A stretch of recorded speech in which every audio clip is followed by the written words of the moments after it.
Diretamente do Fórum de Búzios, estamos aqui na presença do advogado Dr. Fernando Christian, que irá nos dizer o que ele está achando dessa iniciativa do Fórum, principalmente hoje, a respeito dos deveres e posicionamento da imprensa. Olha, eu acho muito bom. Eu acho que o Dr. Marcelo e o Dr. Gustavo, eles vieram para somar Búzios. Búzios hoje ele tem um novo rompante, acredita na justiça, ele acredita que o povo buziano tem um judiciário mais forte e todos os meus clientes estão apoiados nisso. Desde 2002, que foi quando inaugurou o fórum, até hoje, eu posso falar de carteira porque eu advogo aqui. Desde essa época, o fórum hoje está realmente brilhante e está para o cidadão buziano, em prol da sociedade. Os juízes aqui hoje que estão nessa comarca e ajudar a população buziana, porque só quem realmente gosta da cidade é que quer o bem dela.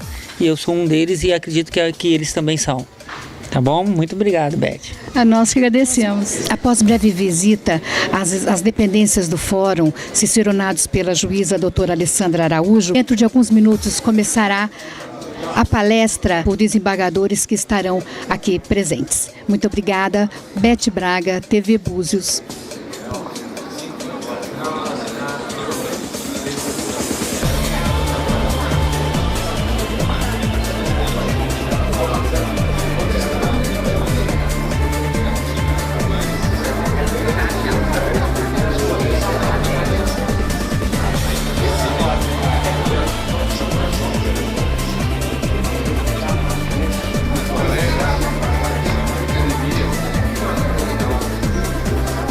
Boa tarde a todos. Bom, agradeço pelo convite de participar. Bom, eu vou falar rapidamente. Primeiro me apresentar, meu nome é Rildo Herrera, eu sou repórter de rede da InterTV, sou paulista, estou aqui na região dos Lagos há pouco mais de um ano. Eu trabalhava em Presidente Prudente, região oeste do estado de São Paulo, uma região que talvez o pessoal aqui conheça, infelizmente, por ser uma região de vários conflitos agrários e da grande quantidade de presídios que existe nessa região. Um deles, inclusive, o presídio de Presidente Bernardes, onde teve a visita de um carioca ilustre, entre aspas, que foi Fernandinho Beiramar. Ele esteve lá, passou um tempo no regime disciplinar diferenciado. Sou jornalista há 16 anos e o meu cargo é repórter de rede da InterTV. Eu era repórter de rede em Presidente Prudente e fui contratado para criar o núcleo de rede aqui na InterTV. O William Correia, que é um repórter cinematográfico que está ali, ele também faz parte desse núcleo de rede, é o nosso cinegrafista especial. E a Marina também, Marina Campos, que é chefe de redação, ela faz parte da coordenação desse núcleo de rede. Só para vocês entenderem o que é o repórter de rede de uma afiliada Rede Globo. O repórter de rede é aquele repórter que é credenciado a fazer reportagens para os jornais, os telejornais da Rede Globo. Jornal da Globo, Bom Dia Brasil, Jornal Hoje, Fantástico e, sobretudo, o Jornal Nacional. O Jornal Nacional ele tem o que ele chama de família JN, que são os repórteres JN espalhados pelas mais de 120 afiliadas da Globo em todo o Brasil. Esses repórteres JN, eles são credenciados. E por que essa ideia de família? Por que não todos os repórteres de uma praça, por que eles não podem fazer uma reportagem para o Jornal Nacional? A ideia de família JN é justamente criar uma empatia com o telespectador, ou seja, uma identificação daqueles repórteres que vão contar as histórias do Jornal Nacional, que é o jornal mais assistido, e dessa forma se consegue uma maior credibilidade das notícias veiculadas. Bom, na minha opinião, falar um pouquinho sobre a profissão de jornalista, né? Na minha opinião, a principal definição, a melhor definição para o jornalista é contador de histórias. Nós, jornalistas, somos apenas contadores de histórias. Nós vamos até o local onde o fato está acontecendo, observamos tudo, checamos as informações e depois voltamos e contamos para as pessoas que não puderam estar naquele local. Então, basicamente, é essa a ideia de jornalista que mais me agrada. Eu sei que muita gente aqui pode, de repente, estar pensando, contador de histórias nada, vocês são fofoqueiros profissionais. Mas, na verdade, assim, existe uma diferença. Fofoca não tem compromisso nenhum com a verdade. O jornalismo, ele é baseado na verdade. Então, a gente precisa realmente checar as informações e levar apenas as informações corretas ao ar. Eu costumo fazer a seguinte analogia. Televisão, veículo de televisão, ele tem uma penetração muito grande, sobretudo os telejornais da Rede Globo. Pessoas de todas as classes sociais, níveis culturais, assistem ao telejornal. E o nosso desafio é fazer com que a notícia ela chegue até essas pessoas de maneira inteligível, que também todas as classes possam compreender a mensagem que a gente procura passar naquele momento. E o compromisso com a ética, o compromisso com a checagem das informações, ele é fundamental. Essa checagem ela tem que ser muito bem feita. Eu faço a seguinte analogia: um jornal impresso, ele seria como um tiro de revólver. Dependendo do local onde ele atingir, pode até matar uma pessoa. A televisão, por sua abrangência, eu considero como um tiro de canhão. Onde pegar, ela vai causar estrago e vai, muitas vezes... Alô? Esse aqui tá melhor, né? O problema é aqui, ó, segura aqui. Tá? Realmente vai causar estrago, então a gente tem que checar muito bem as informações para que o alvo ele esteja correto, para que a pessoa realmente que a gente vai fazer a reportagem, que a gente de repente vai noticiar um fato e que esse fato não traga repercussão negativa a quem realmente não fez por merecer. Então essa questão da ética, essa checagem de informações, isso é primordial do jornalismo e do jornalista. Por que o jornalismo me atrai? Eu acho assim, a principal, a coisa mais fascinante no jornalismo é a possibilidade de aprender. Todo dia a gente está contando histórias em locais diferentes, conversando com pessoas diferentes, de níveis sociais e culturais diferentes. Um dia eu posso estar numa comunidade pobre, falando dos problemas da sociedade, e no outro dia eu posso estar conversando, entrevistando um banqueiro, um dos homens mais importantes financeiramente falando do país. Então, a gente, para fazer a reportagem, para contar essas histórias, nós, jornalistas, precisamos aprender sobre os assuntos, precisamos aprender sobre elas.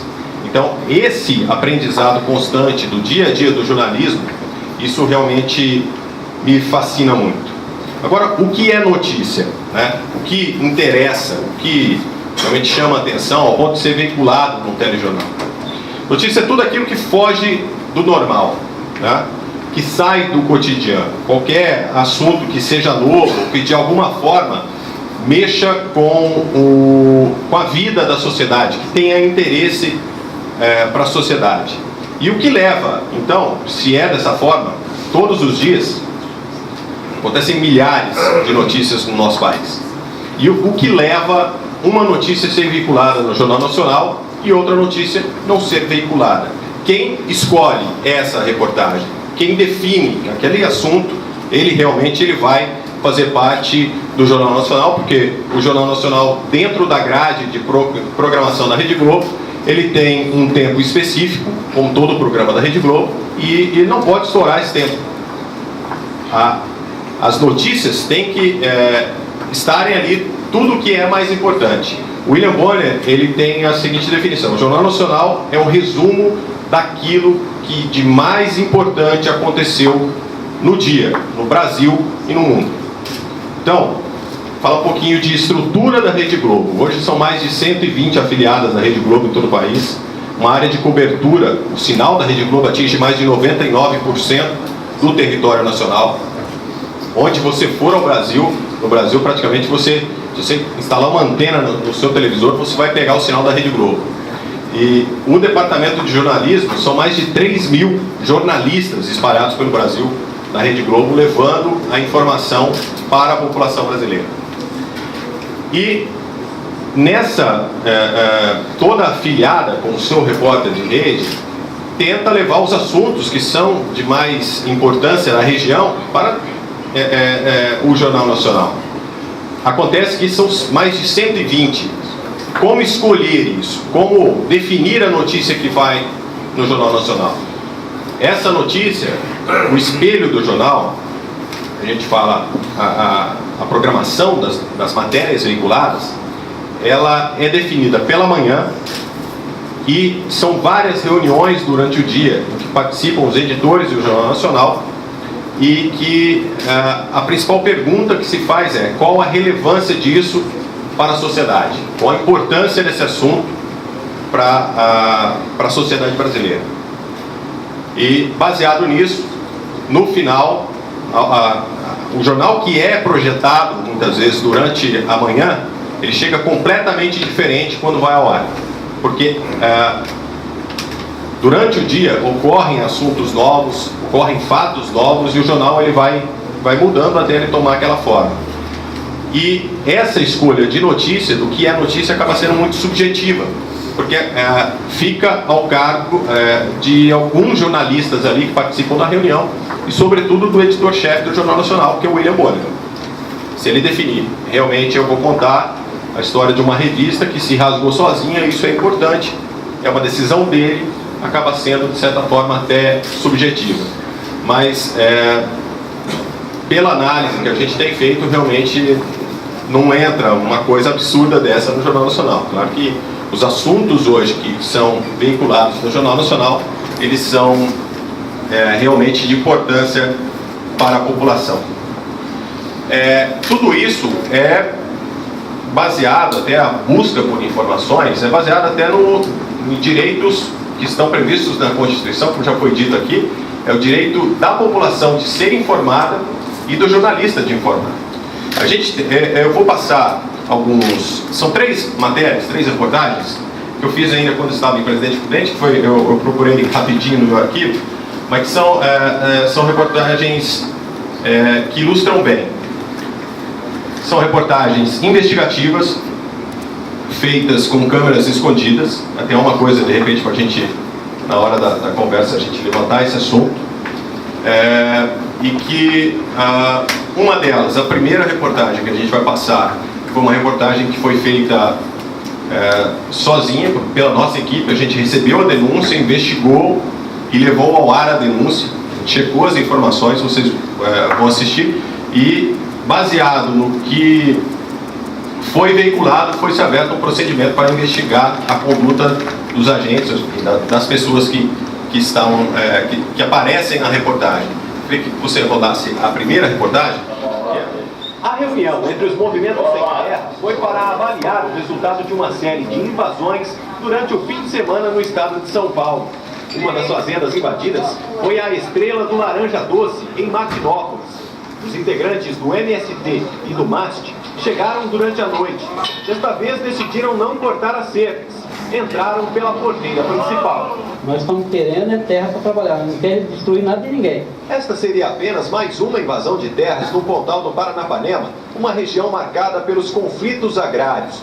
Mas todos os passos desta ação fizeram parte de uma estratégia combinada entre os sem terra e os próprios donos da fazenda. O encontro entre o coordenador do MAST, Movimento dos Agricultores Sem Terra, e um representante dos fazendeiros foi um acampamento. A conversa foi gravada por uma câmera escondida. Eu não vou arrebentar nada. Não, não precisa. Não vou desmanchar cerca, não vou arrebentar a cadeia, não vou fazer nada. O homem que negocia com o MAST representa parte dos sócios da fazenda. A invasão seria uma maneira de convencer os outros sócios a abrir mão da área. Se vocês entrarem, eles vão fazer uma reunião lá e você vai querer vender, né? É um grupo grande, quer dizer, um vende, outro não vende. Se você não fazer isso, não vende. Para o plano dar certo, eles se preocuparam até com a divulgação. Aquela estrada lá é ruim. Como é que a mídia vai lá? Do lado direito não adianta entrar, né? Tem que entrar do lado esquerdo, então. No fim da conversa, o representante dos fazendeiros prometeu pagar os custos da invasão. Postinho aí do pessoal, tá? Não, né? Você dá uma força pra nós. Aquilo lá, o cara me garantiu, não tem problema. O representante do MST negou qualquer tipo de acordo. Entre fazendeiro e Estado pode ser que haja, entre nós não. O presidente nacional da União Democrática Ruralista condenou a atitude dos fazendeiros. Essa prática criminosa, se existe por conta de quem quer que seja, e mesmo que seja o proprietário, não tem o nosso apoio e é uma prática que envergonha a classe. A Coordenação Nacional do Movimento dos Agricultores Sem Terra não comentou a denúncia. Deixa eu parar. Só para explicar, a gente percebe aí que, mais uma vez, a imprensa... Dá uma pausa, por favor. A preocupação, o poder da imprensa, né? A preocupação deles até com o fato de ter uma estrada para que a mídia chegasse até um local para que aquilo realmente fosse veiculado e que tivesse repercussão a invasão de terra, para que os sócios que não queriam vender a fazenda acabassem aceitando e essa fazenda fosse negociada e aqueles sócios que gostariam de vender conseguissem pegar o dinheiro. Então essa é uma reportagem que ela foi feita sozinha pela nossa equipe, nós recebemos a denúncia, investigamos e ela foi ao ar. Baseado nisso, foi-se aberto todo um procedimento investigativo para apurar conduta, enfim, e apuração dos crimes aí. Essa segunda reportagem foi feita em parceria com o Ministério Público e Polícia Civil, em que chegou-se a denúncia em que uma prefeita, um empresário, estava tentando corromper uma prefeita da região lá. É uma situação muito comum a alguns municípios aqui da região, porque por causa de uma hidrelétrica, a empresa recebeu, a prefeitura recebia muita verba, tinha muito dinheiro.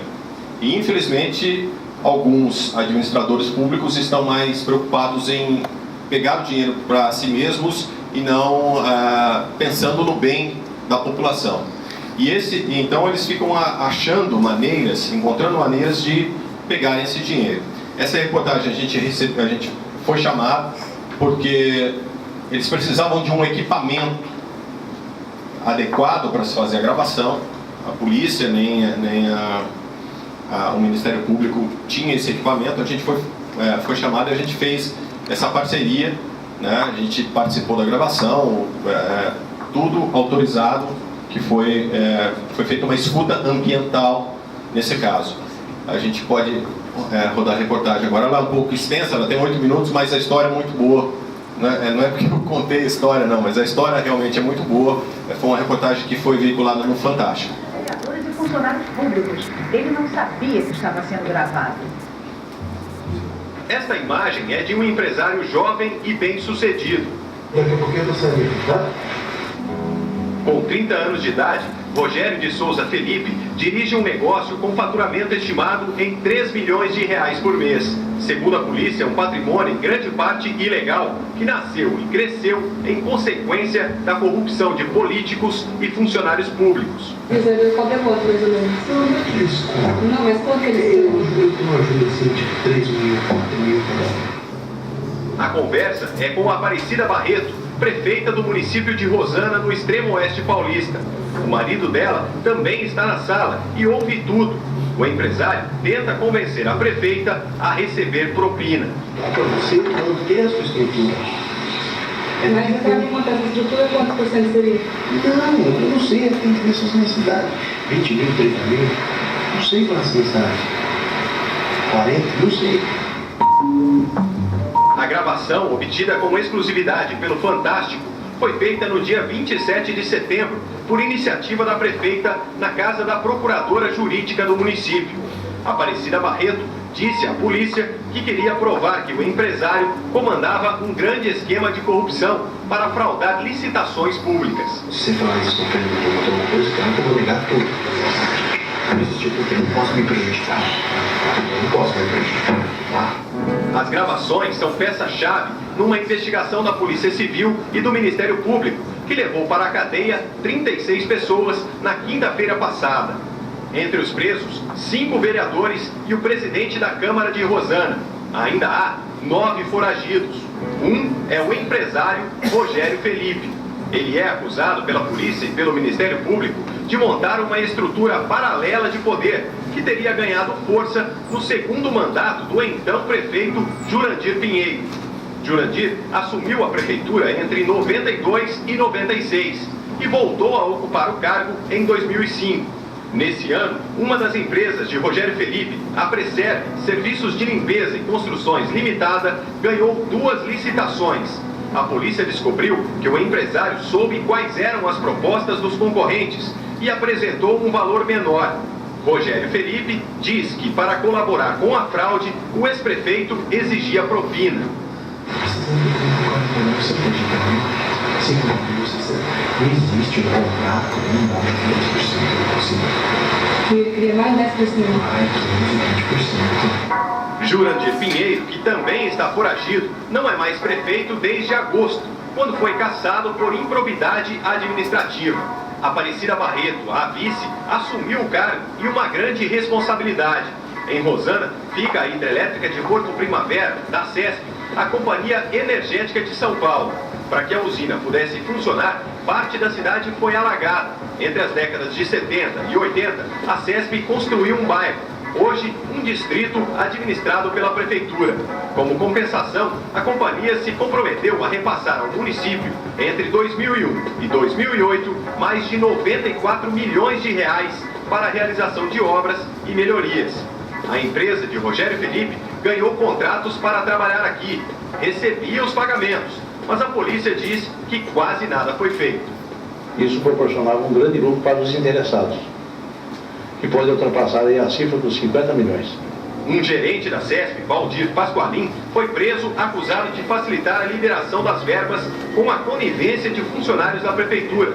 O gerente ainda forneceria informações privilegiadas de concorrências públicas. Pelo meu filho te falar que, sabe o que eu não me prejudicou, porque eu já tenho uma parte do lucro chamada de administração que é para isso.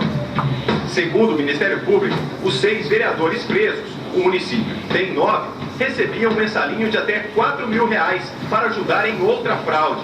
Depois que as licitações eram vencidas com valores baixos, Rogério Felipe criava os chamados aditivos. Dizia que faria mais serviços e precisava de mais dinheiro. O valor de um dos contratos, por exemplo, era de cerca de R$2.500.000. Primeiro, houve um aumento de 624 mil, depois mais 166 mil, 112 mil, 409 mil, 50% a mais do que o previsto inicialmente. Tudo com a aprovação dos vereadores e, aparentemente, dentro da lei. As investigações também revelaram que o empresário, ao pagar propina aos vereadores, era quem ditava as regras aqui na Câmara. Aprovava projetos de seu interesse e usava os parlamentares corruptos para pressionar o Poder Executivo. Isso se chama parceria comercial. Essa parceria comercial. Você tem que fazer uma parceria fora do valor. Por causa dos convênios com a CESP, o orçamento de Rosana é alto, em proporção ao número de moradores. A previsão é que haverá no cofre da cidade 57 milhões de reais em 2008. Dividindo o orçamento pelos 20 mil habitantes, o valor chega a R$2.900 por pessoa. Resultado maior, por exemplo, que o de capitais como Fortaleza, Curitiba e São Paulo. Ao assumir o cargo, há 4 meses, a prefeita Aparecida Barreto enxugou a máquina pública, demitiu funcionários contratados sem concurso e entrou em guerra com a Câmara. Vereadores a acusaram de envolvimento com uma série de irregularidades. Abriram um processo de cassação. A prefeita também suspendeu contratos que considerava irregulares. Rogério Felipe, que está com a prisão temporária decretada pela Justiça, ficou preocupado com o futuro dos negócios. Para cada contrato, o empresário oferece o equivalente a 5% de propina. Você deve estar com um salário de 6 mil, 7 mil que você recebe, não dá nem pro cheiro. Agora, por exemplo, um contrato de 470 mil reais. Bota aí de 25 mil reais. Entendeu? 30 mil. É uma base boa. O empresário, hoje foragido da justiça, insiste, ensina como receber propina sem levantar suspeitas. Você monta uma ONG, ele, o empresário, vai depositar na ONG. Você é dono da ONG, por trás, você pega dinheiro. Faz alguns benefícios lá, faz alguns cursinhos lá, você desconta o imposto e você se beneficia. É uma coisa forma legal. Depois das prisões, a prefeita Aparecida Barreto resolveu falar. Negou que tenha cometido irregularidades. Disse que iria contra seus princípios religiosos se aceitasse o dinheiro. Tenho fé em Deus que a gente vai conseguir mudar a nossa história. E o povo vai se orgulhar de falar que mora no município de Rosana. Nesta semana, deve haver uma reunião de emergência para definir se os suplentes dos vereadores presos vão assumir a Câmara Municipal. Quem um dia vier voltar a ocupar o poder, pense no povo, no bem-estar da população, da sociedade. Não use a prefeitura como um fator de enriquecimento pessoal. Vamos fazer um negócio, tá? Você vai ver que eu estou pensando o que é bom para você, tá bom? Tchau.